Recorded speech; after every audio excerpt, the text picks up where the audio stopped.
Good morning, ladies, gentlemen. Welcome back to the Hearthstone Legendary Series Season 2, Week 2, Day 2 today. A lot of twos in there. I'm Cameron Camdoza Reed filling in for Frodan. And at the desk, as always, is TJ Asimo Cutie Sanders. How you doing today, TJ? Doing great, man. Looking forward to a day filled with Hearthstone Legendary Series action. All right, me too. Now, just to clarify a couple things, again, I am just filling in for Frodan today, and I am, in fact, not Vince Gilligan, as it turns out, nor am I related to Vince Gilligan, but ironically enough, I am a producer and a director here in Burbank. Yeah, you may have seen him on the side of a Pringles can. Yes. Also. That's where my fortune comes from.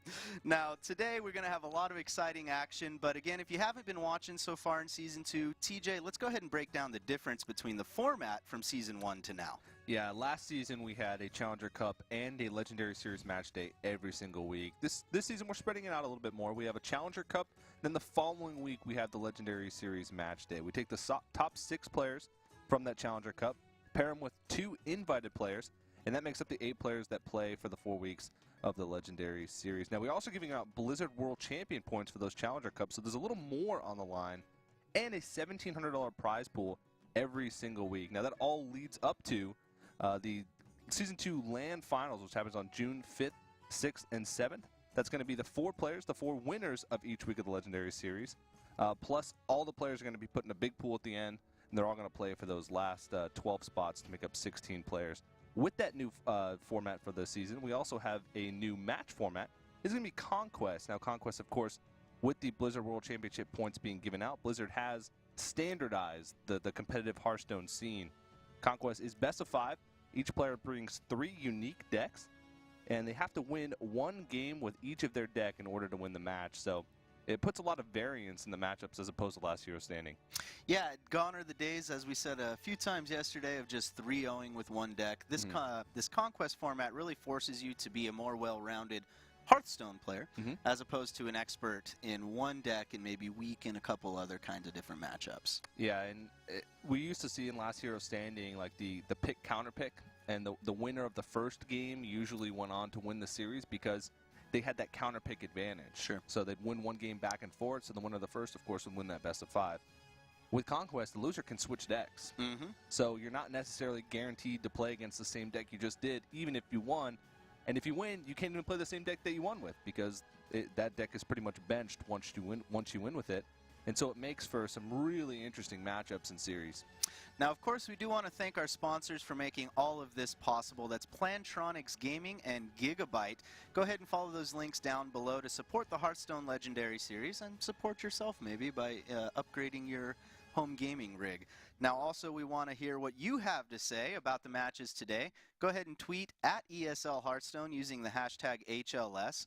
Also today, we're going to have a new segment that we introduced last week, so you're going to want to head over to facebook.com/ESL Hearthstone as well to participate in that. Now, of course, we are giving away not just the puzzle thing that we'll introduce later, but our just standard giveaway, ESL.GG/legendary giveaway, something on the order of 100 million packs probably by the time we've gone through all of them will be given out. That may or may not be an exaggeration. And, of course, there are Plantronic rig headsets available as well. 100 million packs, give or take about 100 million packs. Roughly. But there's still a lot of packs to be given away. There's plenty to be given away. Yeah. Now, before we get into today's action, let's go ahead, for those of you who weren't turning in yesterday, and take a look at Day 1's action. Yeah, in Group A at the beginning of the day yesterday, it was a really interesting group. We saw Lemurian, who was an unknown player. He 3-0'd Kalento to start the day, which was really impressive, and he got that automatic seed to the semifinals after going 2-0 in his group. Luffy, unfortunately, was eliminated, but he did have some pretty good matches. And Tom and Kalento were the 2 players who went 1-1, so they're going to be playing in their separate elimination matches today. And then, of course, in Group B, the mayor of Valuetown himself, Trump, went 2-0 in his group with a really impressive run.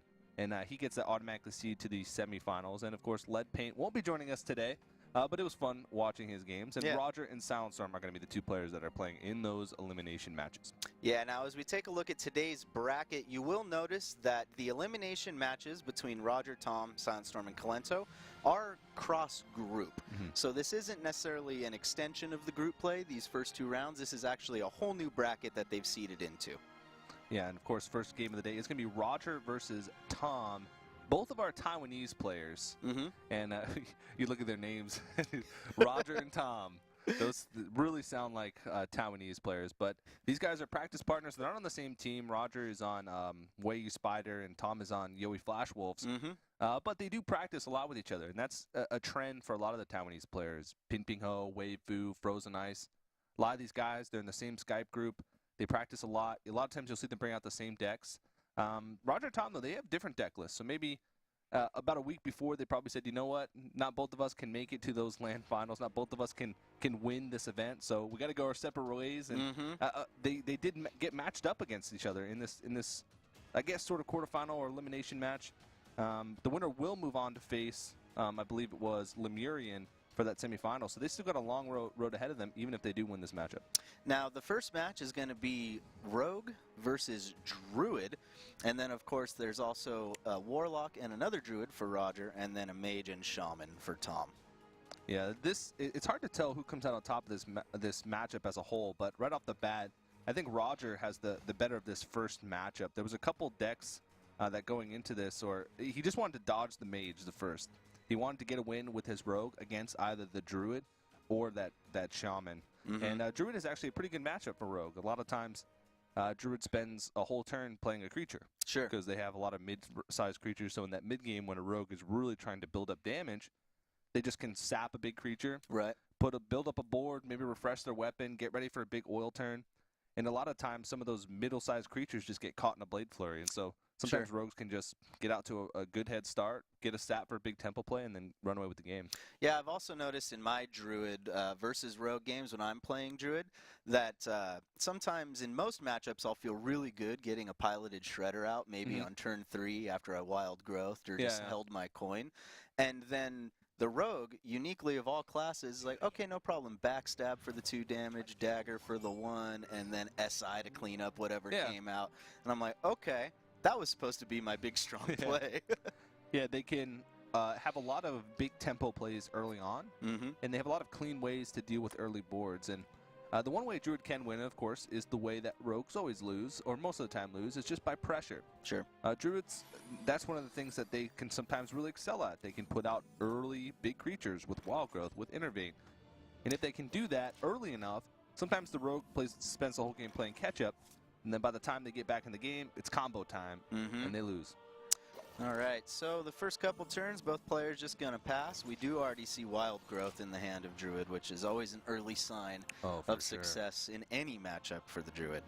Yeah, and other than that, his curve isn't that great. Having Harrison Jones, though, is a pretty big deal, because even if you just Harrison Jones a fresh Dagger, that means the Rogue has to spend 2 mana next turn daggering up if they want to make an oil play or a deadly poison play. That's right. Now, do you agree with just the Naked Keeper here? I do, because there's really not many things that you're going to silence against the Rogue. Sure. I mean, Violet Teacher, yeah, maybe an Azure Drake, but you really need a board against the Rogue. Right. And this plays right into Backstab SI. But if he didn't do that, he could have just coined out a Violet Teacher, and then he would have been in a lot of trouble. Yeah. All right, so there's a clean clear for Roger. And there it is, just like you talked about, Harrison on the fresh Dagger. Gonna get 2 cards for it. Yeah. That's about as much as you can ask for there. Usually if you get like an oiled dagger or a deadly poison dagger, you get 1 card. Right. But getting the 2 cards plus making it their next turn, which is only 4 mana, if he has a dagger up on 4 mana, that's pretty rough. Yeah, absolutely, it can be. And it's one of the mistakes I think I commonly make, too, is I'll hang on to Harrison waiting to... I got to get a big oil. Yeah, exactly. Try to get more cards that are wasted for him, but ultimately, they're not usually wasted for them anyway. All right, so Thorisan making his appearance. And the Innervate Wrath. All right, so now... I mean, the Rogue obviously can clean this up. Yeah. Question is, how is he going to do it? Yeah. You don't really want to leave that Emperor Thorisan on the board like that, but making inefficient turns as a Rogue early on in the match, you can't really afford to do that. Can he afford to just let Thorisan get 2 turns of his ability too, though? Especially against Druid? With 5 cards, I don't think he's really too worried about it. Okay. he's probably sad about seeing that Ancient of Lore. But Oh, yeah. it's still, I think he made the better play. The other play in that scenario would have been to just dagger up Deadly Poison to kill the Thaurissan. Mm-hmm.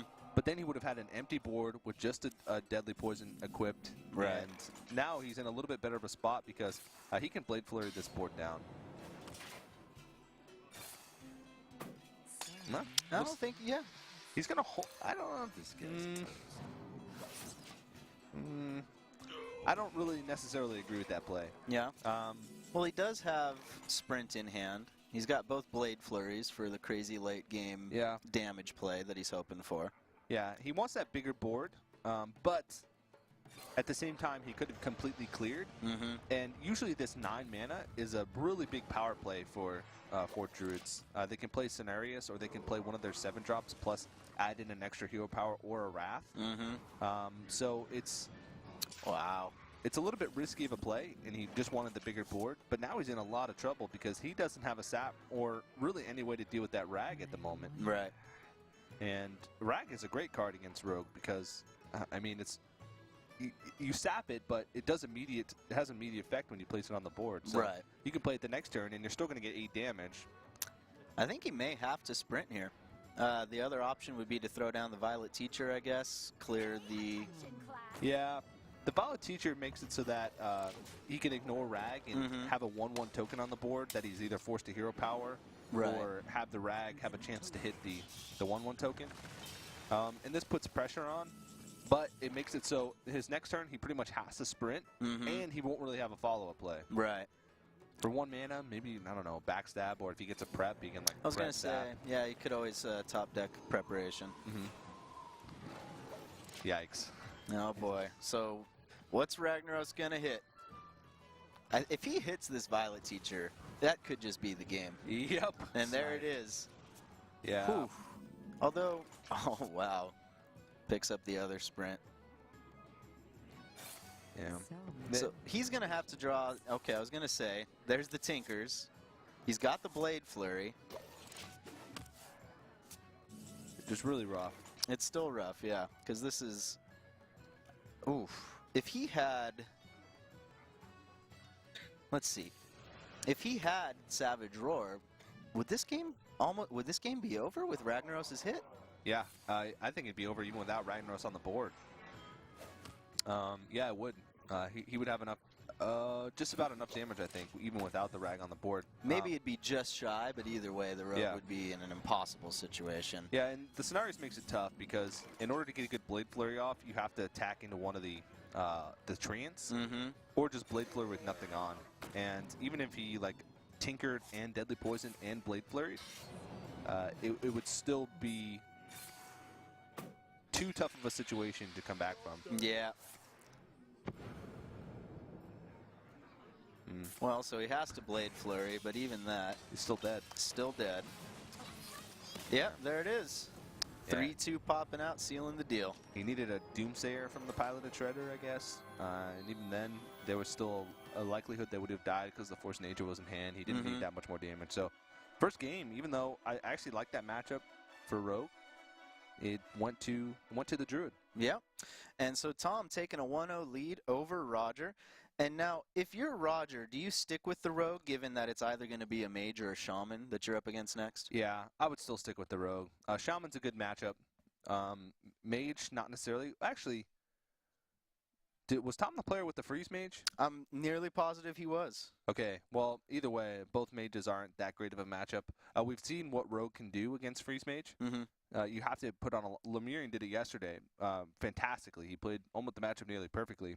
That was one of the most impressive matches I think I've seen of Hearthstone in a long time. For sure. Playing around Ice Barrier for how many turns? At least 4 or 5 turns. It was really impressive stuff, actually, from Lemurian. Yeah, you have to make sure that you pop the block early, or you threaten to pop the block early. Because you can't give the mage turns to be able to play second ice block and deal damage. Right. So he put on a lot of pressure early. You use your oil, your deadly poison to do damage because you're not really going to kill creatures with it because there's not really any creatures that you need to kill. Sure.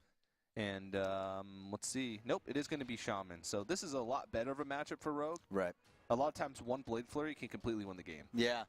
Yeah, because once the Shaman's board has been cleared, it can be very difficult to rebuild that board. Yeah, they spend a lot of their turns slowly building up their board, placing another totem, another smaller creature, while at the same time removing the opponent's board. Mm-hmm. And then eventually they get to that point where they get a big Flame Tongue or a big Bloodlust, or they just get a big creature on the board that's protected by all the little smaller ones. Right. A rogue doesn't usually get to the point where they let that happen.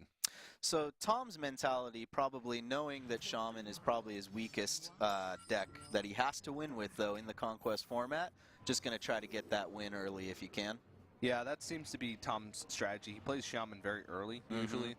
He doesn't want to get to the point where he has to find a win with it later against one deck. Right. Because a lot of the times, Shaman has more weaker matchups than not.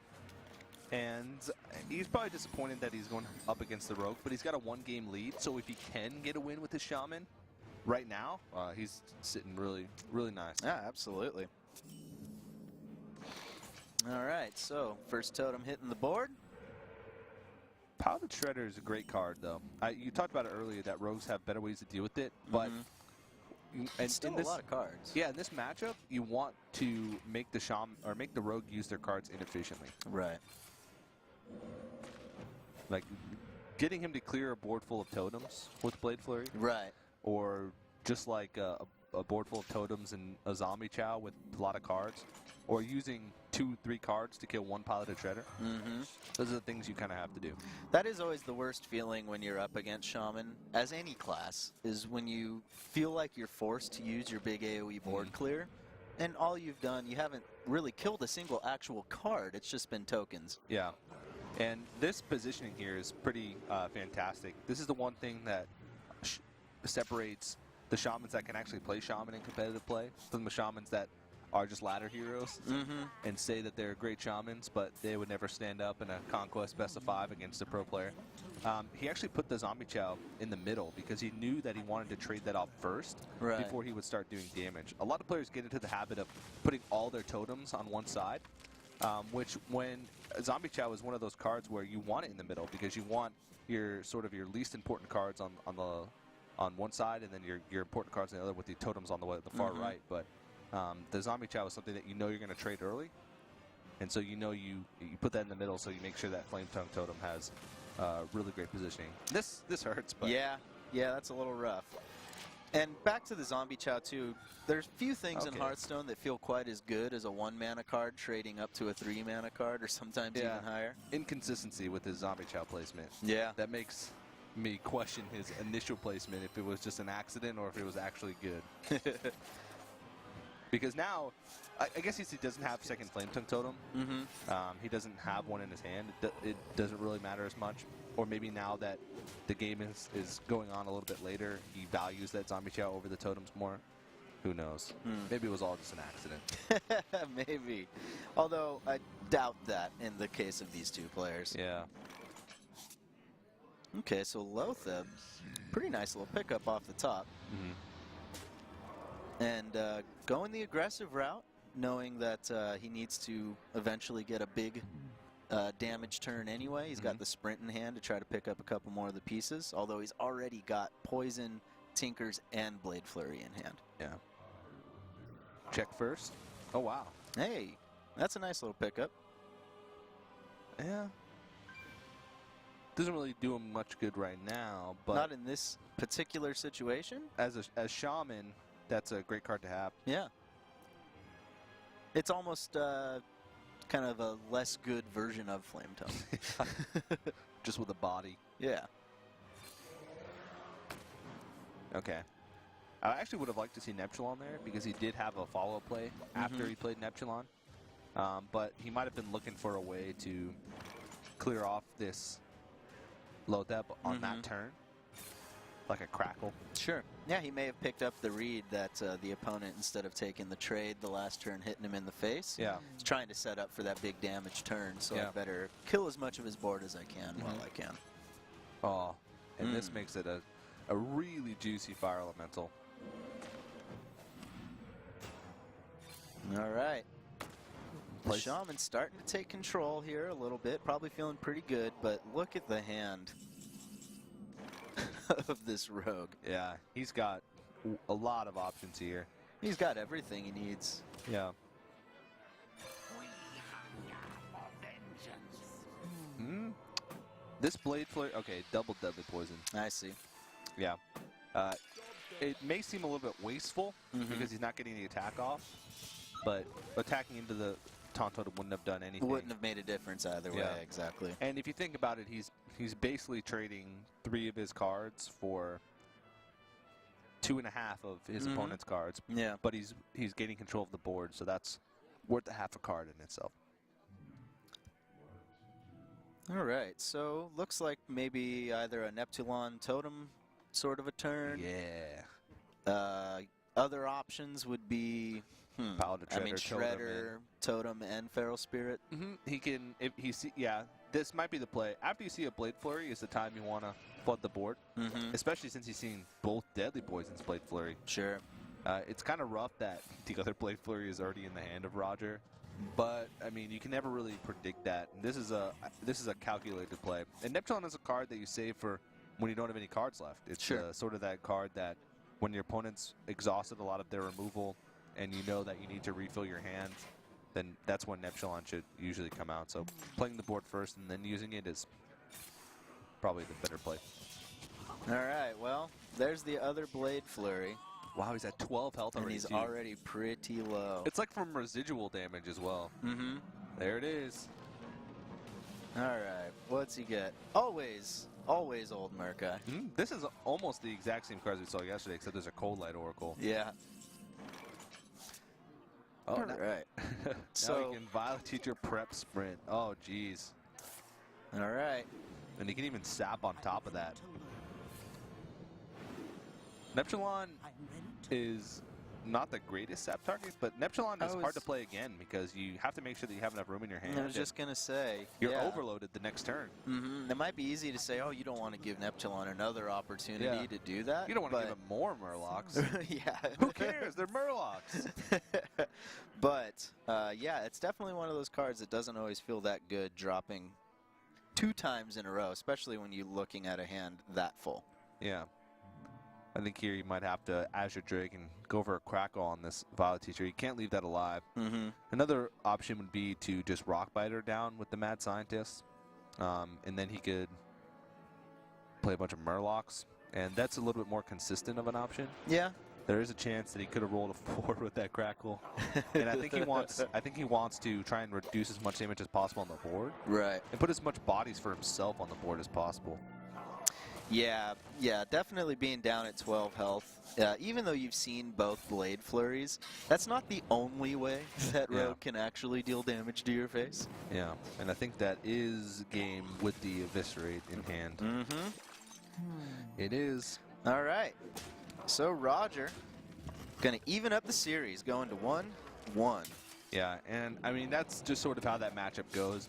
Roger was fortunate enough to have both Blade Flurries. But the Blade Flurry is just such a key card in that matchup because Shamans just don't build up their board very quickly. Right. And you can, if you Blade Flurry down, just residual damage from Blade Flurry and a couple of face hits early on. He put him at 12 health. Right. And cleared his board. So, pretty good stuff. All right. Very good stuff. And this is already sort of developing into a bit of the match I thought it might be. These players, practice partners, really evenly matched. Wouldn't be surprised if this one winds up going all 5 games. Yeah, I wouldn't be surprised either. And both these players have a lot of competitive experience as well. They've been playing for a long time. Both these guys have played on big stages. So it's really cool to see. And both these guys made it through the Open. They made it through that Challenger Cup. Right. And these guys are in Taiwan. So they play tournaments all week at crazy hours. Yeah. Like right now, I don't know. I don't even know what time it is, but they said that they stay up sometimes for 24 hours. Ooh. Or play in a tournament, a North American tournament for like 12 hours, sleep for an hour, wake up, drink a lot of coffee, play in another tournament for 12 hours. Passion confirmed, ladies and gentlemen, for the Taiwanese Hearthstone players. That's for sure. Now, as we get into Game 3, looks like it's going to be Druid and Tom sticking to that Shaman. Trying to get a win with it. Yeah, I mean, you have to. It's a pretty good route to go here. Now, Roger still needs wins with Warlock and the Druid. Now, I believe that's the traditional hand lock. Like the full traditional hand lock. Right. And he really doesn't want to go up against Freeze Mage with his full traditional hand lock, because Freeze Mage will just... A lot of times Freeze Mage can just win before even turn 10, because the Warlock's doing damage to himself. Right. And they play a lot of big threats, and not a lot of their damage comes from their hand. It comes from their board. And that's where Freeze Mage shines, is against the classes that do a lot of damage from their board. So right. This is probably the matchup that he wanted with Shaman. Or no, he actually wanted to get the Warlock with Shaman, but either way, Druid or Warlock, Shaman is his best option right now. All right. So now versus the Druid, how do you mulligan away here? Do you keep the piloted Shredder? Yeah, you need to keep creatures here, but Earthshock is almost an automatic keep. And yeah, I think, absolutely. Oh, sorry, no, I was thinking he was against the hand lock. No, okay. Creatures all the way. Yeah. Yeah, because your spells are really inefficient against Druid. I see, yeah. Because a lot of times, unless... Hex is probably a keep, just because if he innervates out something big early on. Sure. Or even, you might even Hex something like a Piloted Shredder early on just to gain tempo advantage, or hold on to your board, because Druids don't deal with the board well. Unlike Rogues, who have Blade Flurries for days. Right, right. Druids don't really have, outside of Swipe, a way to AoE clear. And a lot of times if a Druid builds up a board full of totems, things with 2 health, that go right outside of Swipe. Really resilient to Swipe. All right, so we're going to see the old Innervate Sludge Belcher on turn 3. Saying, come right at me, bro. Oh. Do you burn the Hex on the Sludge Belcher here? He's thinking about it, but I think Piloted Shredder is almost as good. Just because he's not really going to be able to build up a board after the Hex. He would just Hex and then kill the Hex. Right. He would negate the Innervate, which is actually a pretty big deal. Yeah. And he has to sort of make the read, does he have a turn 4 play? Because if he has a turn 4 play, I think Piloted Shredder would be better. Because whatever comes out of the Piloted Shredder can deal with the 4-drop at least a little bit.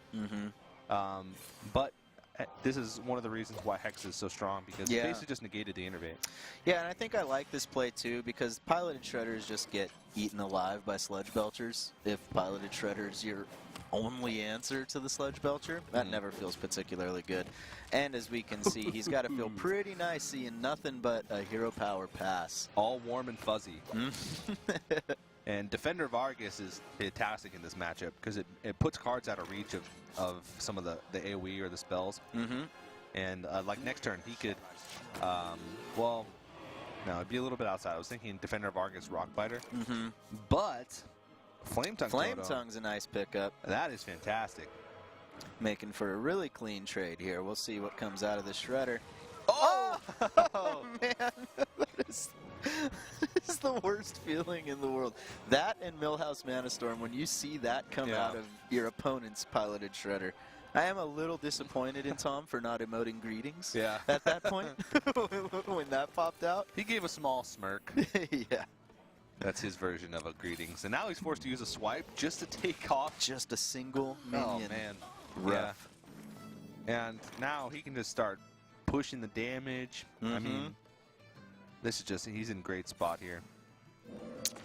And he wants to make sure that he doesn't go too ham. Like, he doesn't want to Defender of Argus when there's really not a point to Defender of Argus. Yeah, you've already got 3 taunts now that you rolled that totem. Yeah, if he wants to push damage, you might as well try and push as much damage as you can, which Flametone Totem would be the option. Now we have to see the defensive force of nature. Never feels particularly good, especially if you're the kind of druid who's only running 1 force of nature and double Savage Roar. Now, I don't know if we've been able to confirm whether he's only got a single force of nature or not. Yeah, not quite yet.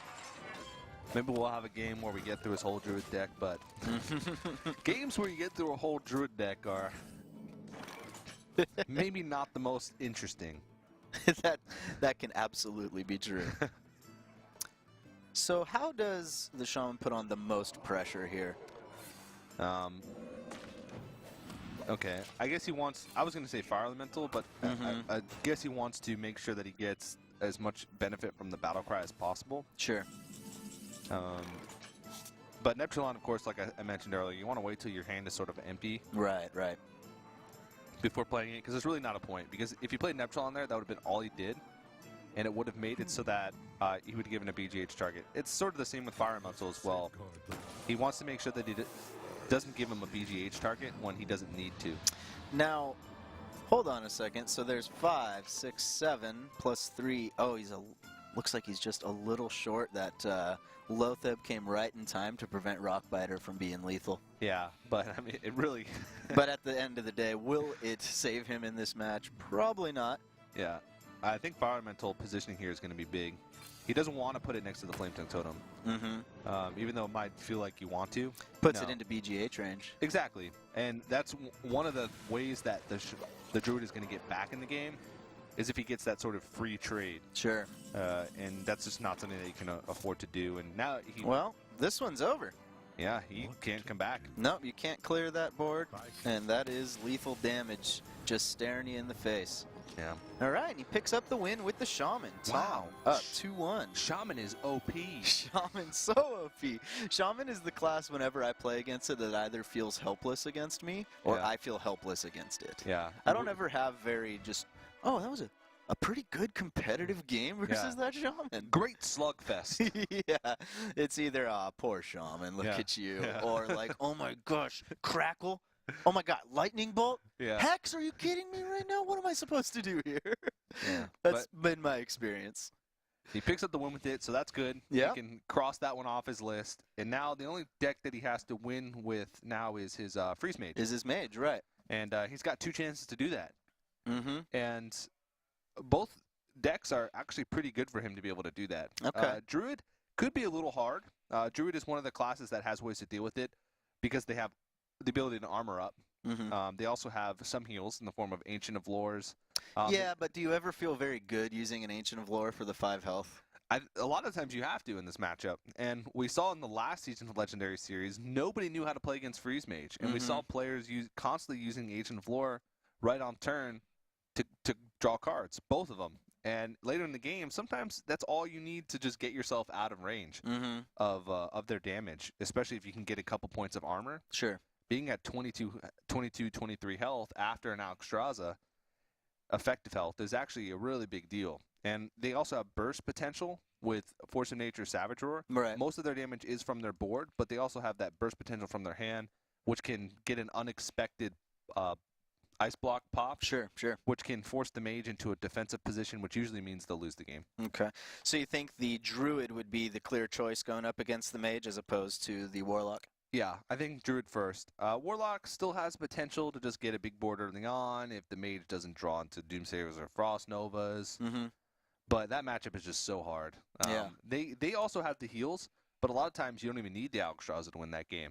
That is a big skill matchup, though, because playing that Warlock, you have to have a lot of experience playing against Freeze Mage to know what to do in a lot of situations. And I think that's a really interesting matchup to watch, is traditional Handlock versus Freeze Mage. But a lot of time it does go the way of the Mage. Yeah, because even once you build out that gigantic board as the Handlock, if you don't, and you get Frost Nova Doomsayered, for instance, and you don't happen to have any answer to kill that Doomsayer, and every single one of those big threats just gets wiped out just like that, that's the worst feeling. Yeah, it's very true. And, I mean, they do have, like, Double Owl. They have ways to deal with Doomsayer, but a lot of times they'll tap early on, and they'll get themselves in range of burst combos without even playing it. So they need, like, they need big threats, then silences for the Doom Guards, then anti-kill bots to get themselves back up to 30 to force out Alexstrasza's. And it just seems like the Mage has more opportunities to draw into, like, victory hands than the Handlock does, so... All right, well, let us know what you think, everybody watching at home. What deck do you think Roger should bring, given that he is up against the Mage, and it's going to either be a Druid or a Warlock? Tweet that at ESL Hearthstone using the hashtag HLS. Definitely interested in hearing what you think. I think we know what TJ would go with, though. Yeah. Maybe Roger's going to take your opinions into account, too. Doubt it. He's waiting for Twitch chat to tell him what to play. And he does go with the Druid, and I think this is a... Well, I guess it doesn't really matter, because he has to win with both decks anyway. Right. He has to beat it twice. But, of course, he wants to try and get the win early. Momentum, maybe. Confidence, to get that confidence going into the last match. But still a tough matchup against anything that's not super aggro. Mm-hmm. Is tough with Freeze Mage. Yeah, absolutely. It's although it's hard to say.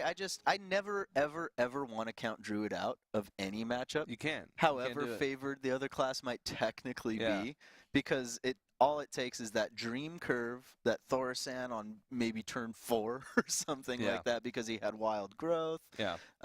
That's all it takes for Druid to win in any matchup, really. Yeah, Druid is one of the classes, or one of the decks that has, like, sort of, not auto-win, but almost auto-win tools. Not quite as auto-win as Mech Mage. Yeah, that's true.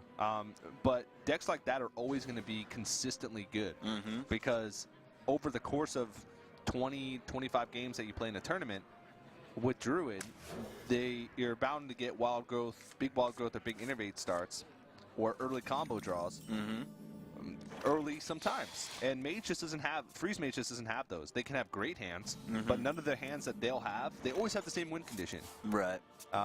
So none of their hands could be over the top auto win good. Right.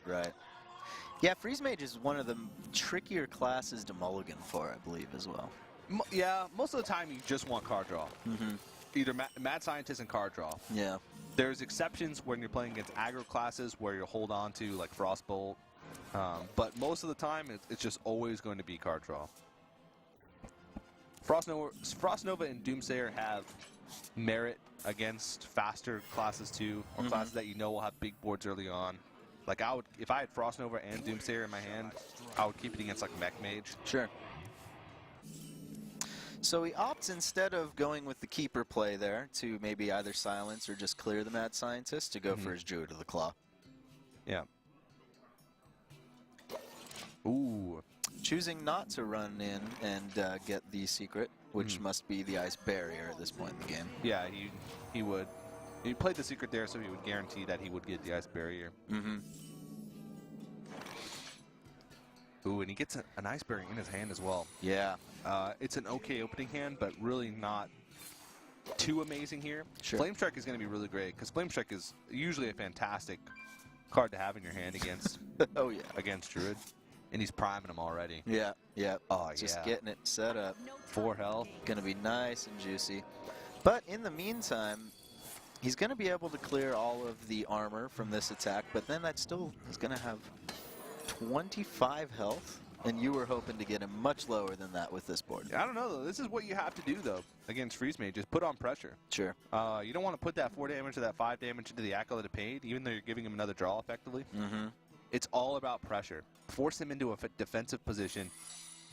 Force them to have turns later on where they have to play defensive and can't build up an Alexstrasza or build up Burst or, like, Antonidas Fireballs. So. And Dr. Boom coming right off the top, right on turn 7.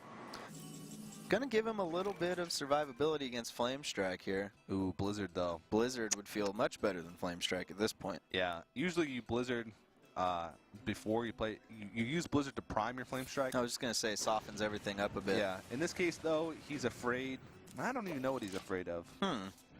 But that was a really risky play, because next turn he could have guaranteed that he would have been able to clear everything. Right. This turn, he knew that he wasn't going to clear the Dr. Boom for sure, and if the Boom Bots hit his Acolyte, he wouldn't have been able to clear the Sylvanas, which is exactly what happened. I think that's a little bit of a mistake.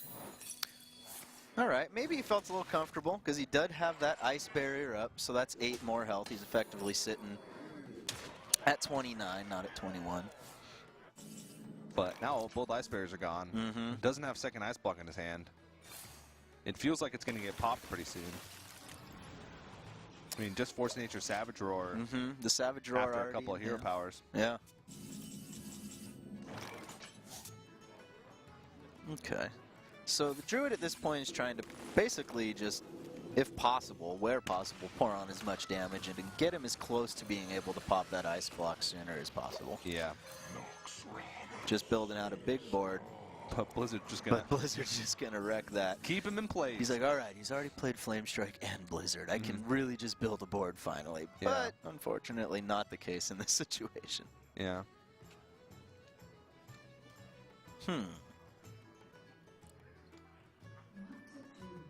I don't think he's really going to have a safe turn to play Emperor. No, it doesn't look like that. And this mage is going to be able to keep clearing this board over and over again. Mm-hmm. All right, he's going to use the Frostbolt in order to get a more clean clear for this Blizzard. Yeah. Very nice. Leaving the Ancient Allure just a ping away from being cleared. Trying to dig into that combo. Dig into that combo. Cycle, cycle. See what you can pull. Double Savage Roar. Double Savage Roar. So you would need an Innervate if the double Savage Roar or Emperor Thaurissan getting his ability off. Yeah. Now at this point, you want to make sure that you're weaving in hero power as much as possible with the Druid. Oh wow, Alexstrasza. I don't think you're really not quite the turn yet. I don't think to go for Alexstrasza. I don't know if you're going to find a better turn to do that though. You know, you're right actually, because there is Fire Blast and Pyroblast.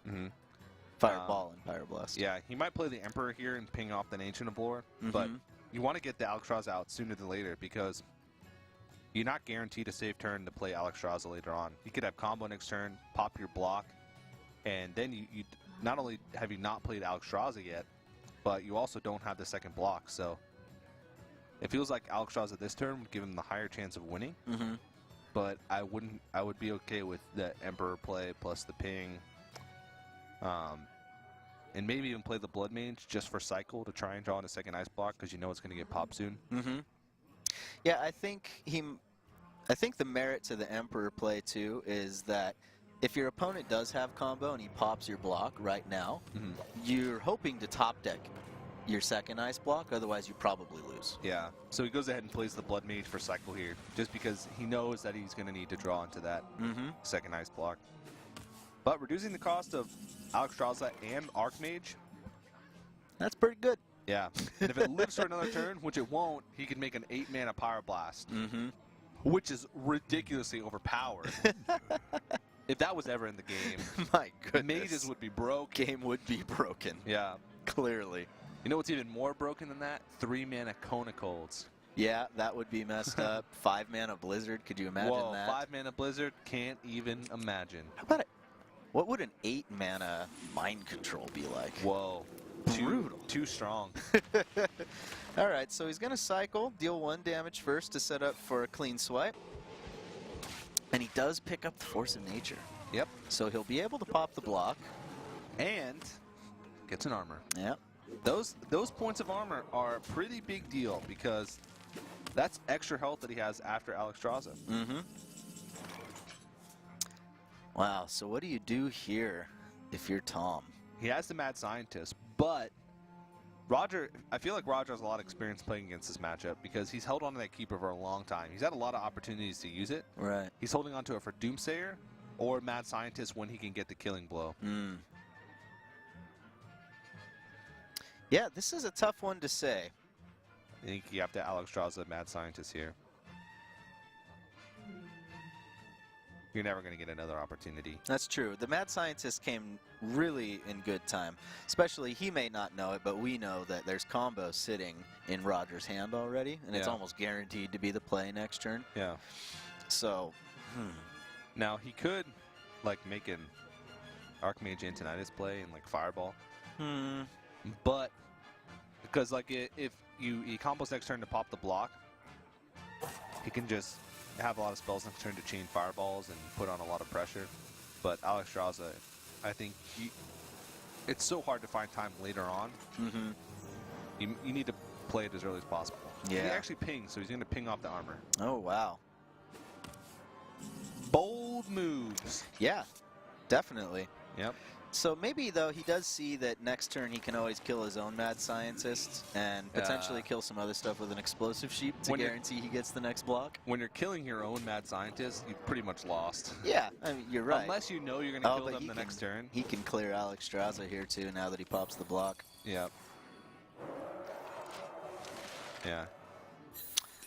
All right, so it's going to be a rough one. He's pretty much going to have to kill his Mad Scientist. Yeah. Especially with Swipe already in hand. Innervates for that armor, trying to make sure that he has as much health as possible so he doesn't die the next turn. And there's not enough damage in this hand. Oh! All right. Well, that's nice. Yeah, no problem. Now he can Archmage. Yeah, so you Archmage, Ice Block.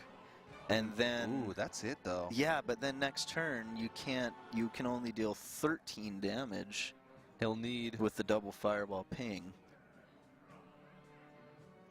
So he needs to try to get through this. I don't think he can get through this Sludge Belcher unless he fireballs it right now.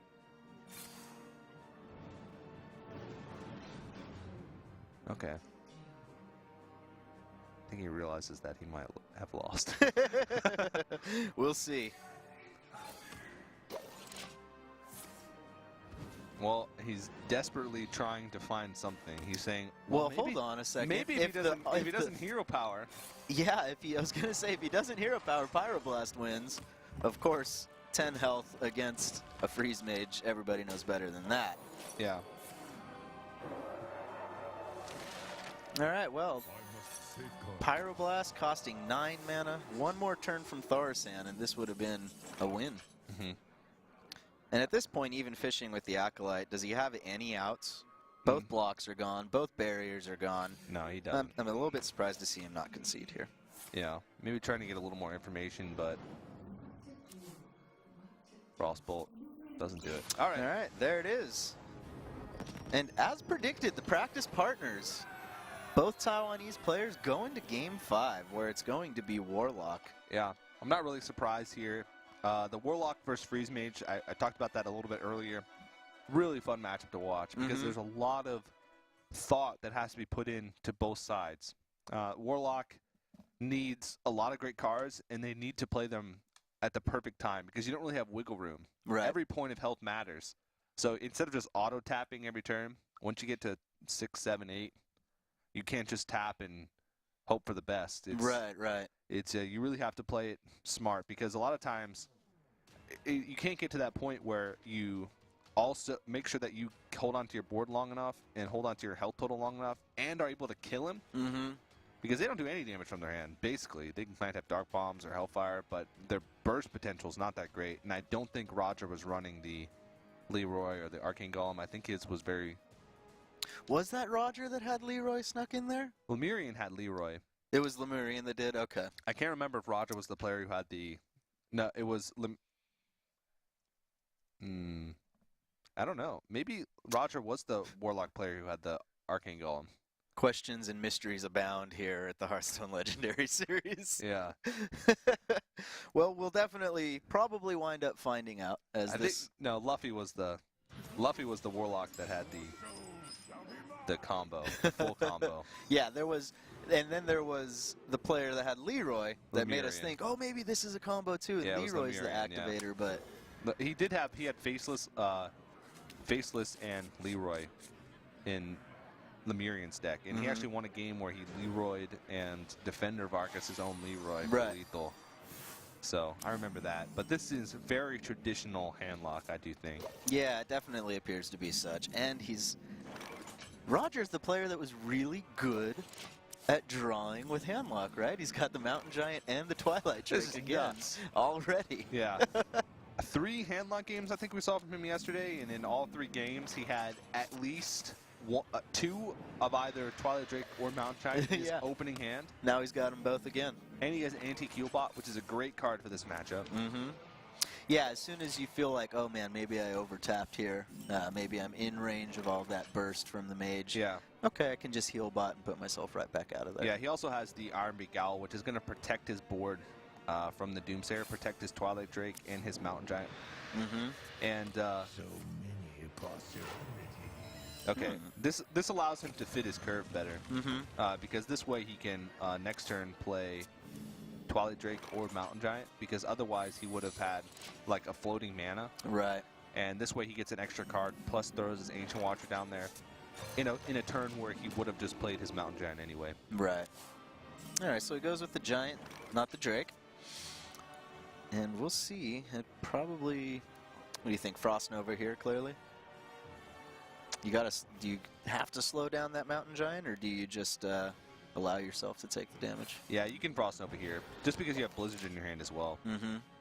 So next turn he could pile in a lot of damage, but those Mountain Giants are hard to get through. Twilight Drakes as well. He does have a lot of burn in his hand. He's got a lot of burn and a lot of stall as well already. Yeah. Blizzard.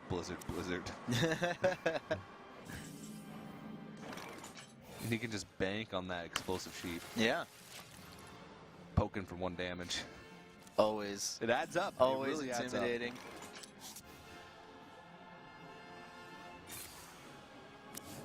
Ooh. Emperor Thorsan. Yeah. Now, normally I'd say this is good positioning Mm-hmm. to put the Ancient Watcher in the middle, because usually you want to like protect your low health big threat Right. by taunting up the Ancient Watcher plus something else. But against Freeze Mage, there's really not going to be anything on the board that's going to threaten those. Mm-hmm. So I would put the big threats together just because the only thing that matters in Freeze Mage is having good health totals on both of your big threats. So now it's a Right. tough decision because he doesn't want that Ancient Watcher taunted because there's really not going to be much damage that he's going to have to block. So which one does he want to keep more healthy here is the question. Yeah, and you also figure you're probably not going to be Shadow Flaming in this matchup, Yeah. you know? So you might as well just have the Ancient Watcher represent a big wall or something, Yeah. as opposed to just using it as Shadow Flame bait. the burn here.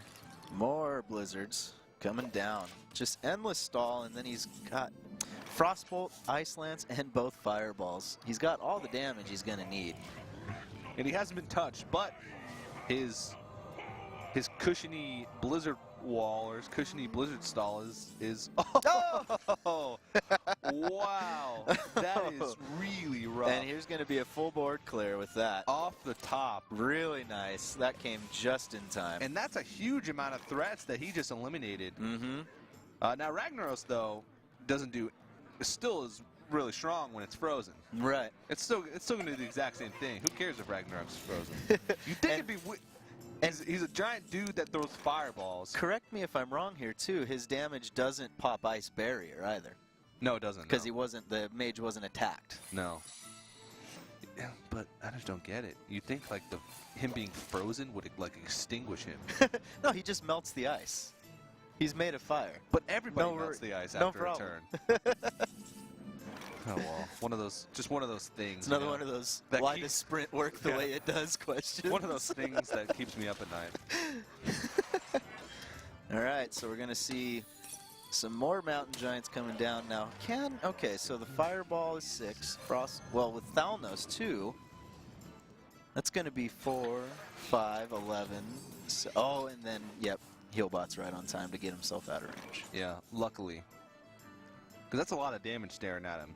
Yeah. And he can push here, but it's really risky because he needs to draw into other burn. Mm-hmm. Basically, all he has in his hand is that burn. I mean, he Right. plays a mad scientist here. What's a mad scientist gonna do? Right. He like needs second Ice Lance next turn, or he's gonna be in a lot of trouble. Or Yeah. like a freeze, but he knows that the Warlock's almost been through half his deck. If he plays a Doomsayer, it's almost guaranteed to get owled. Right.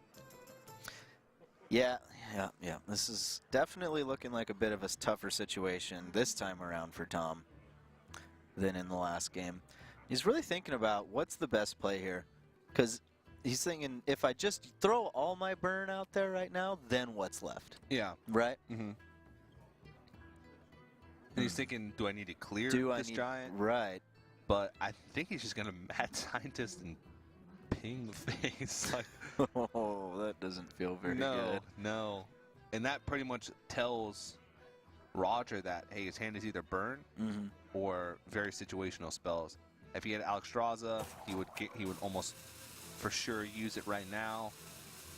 If he had one of his freeze spells, this board is big enough to be threatening. Mm-hmm. He's really taking his time, and this is a tough turn. But it looks like He's going to go for the burn. Just go for it. Full YOLO. Probably gives him the best chance to win in this situation, really. Yeah, Draxus would basically lock him out of the game, Mm-hmm. but a Fireball top deck wins it. Fireball, you could Pyroblast. Yeah. But there's the other antique Healbot is there, so Ah, yeah, I don't think there's a way for him to win. yeah.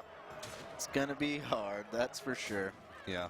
So And then, do you throw Ragnaros down just to pop the block here? He needs to heal, so I don't think he can. Yeah, that is the safest. If he threw all his burn at your face, you know that he probably has Fireball. Even though he Right. doesn't, Mm-hmm. he probably wants to make him think that. Right. So I don't think he can throw it out here. And he Oh! See, if he had played the Ragnar to pop the block, he would have lost. He would have just lost the game. Yeah, but a little bit too late. I think at this point you're all in. Yeah.